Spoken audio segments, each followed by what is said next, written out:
आज मैं बहुत ही खुश हूँ क्योंकि पूरे 11 साल बाद मेरी दोस्त लंदन से अपनी पढ़ाई पूरी करके वापस इंडिया आ रही हैं।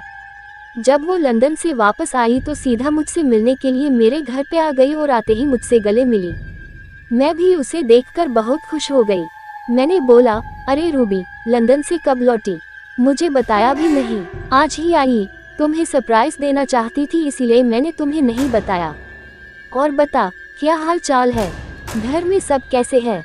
मैंने कहा, सब बढ़िया है और घर में भी सब अच्छे हैं। तू बता, तू कैसी है? तुम्हारी पढ़ाई पूरी हो गई क्या?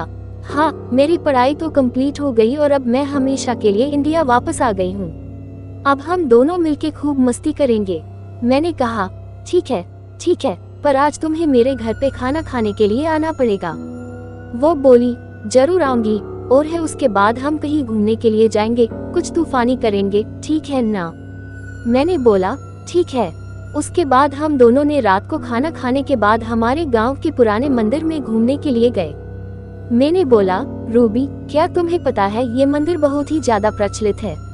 उसने हैरान होके बोला, ओह, तो ये है तुम्हारा तूफानी अंदाज। क्या यार, तुझे कोई अच्छी जगह नहीं मिली कि तू मुझे यहाँ ले आई? मंदिर? मैंने बोला, तुम चलो तो सही, बहुत मजा आएगा। लोगों का मानना यह है कि यह भूत प्रेत जैसी आत्माएं रहती है। रूबी, क्या सच में यहाँ पे भूत है? क्या तुम भी मजाक कर रही हो? मैं नहीं मानती। मैंने बोला, ठीक है, हम दोनों साथ में जाते हैं और पता लगाते हैं कि सच में भूत है कि नहीं। फिर हम दोनों मंदिर के अंदर चले गए। मंदिर काफी बड़ा था और थोड़ा भयानक भी लग रहा था। ऐसा लग रहा था कि कई दिनों से यह साफ सफाई नहीं हुई है। फिर हमने मंदिर के पुजारी से बात की, पंडित जी, हमने सुना है कि यहाँ आसपास कोई भूत का निवास है, क्या ये बात सही है? ये सुनकर वो पुजारी हमको घूरने लगा और बोला, चले जाओ यहाँ से, ये जगह तुम्हारे लिए सही नहीं है। मैंने बोला, क्यों पंडित जी, आओ मेरे साथ, मैं आपको बताता हूँ। इतना कह के वो हमें एक कमरे में ले गया और हम जैसे ही अंदर गए तो वो पुजारी ने बाहर से उस कमरे को लॉक कर दिया। ये देखकर मैं और मेरी दोस्त रूबी घबरा गए। वहां पे अंदर जाके देखा तो हमारे तो होश ही उड़ गए।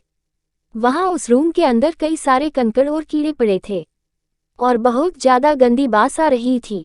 उतने में ही पीछे से दो बड़े और भयानक दिखने वाले आदमी आए। उन्हें देखकर ऐसा लग रहा था कि वो कोई साधारण इंसान नहीं बल्कि मांस और खून पीने वाले नरभक्षी है। ये सब देखकर हम बहुत डर गए। हमने तो मान ही लिया था कि अब हम जिंदा नहीं बचेंगे। फिर उन दोनों ने हमें कस के पकड़ा और हमें एक कोने में गए। फिर हम दोनों बहुत चिल्लाए, बचाओ बचाओ, लेकिन कोई बचाने के लिए नहीं आया। इतने में ही हो पंडित जी एक बड़ी चमत्कारिक तलवार लेकर हमारे रूम में आए।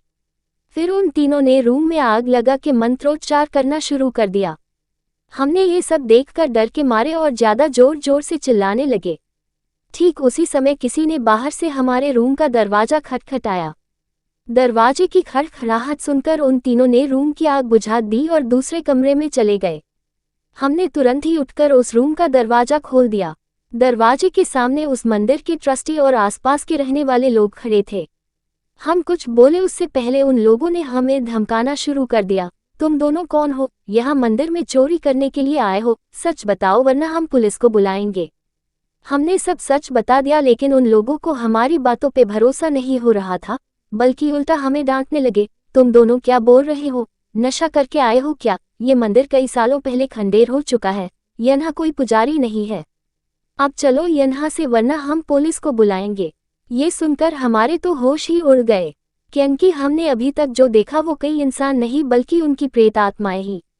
हम तुरंत ही मंदिर से बाहर निकल गए। बाहर निकलते समय मैंने मंदिर की खिड़की से अंदर देखा तो वो तीनों वहीं पे मौजूद थे और मुझे देखकर हंस रहे थे। मैं और मेरी दोस्त तुरंत स्कूटी लेके घर पहुंच गए।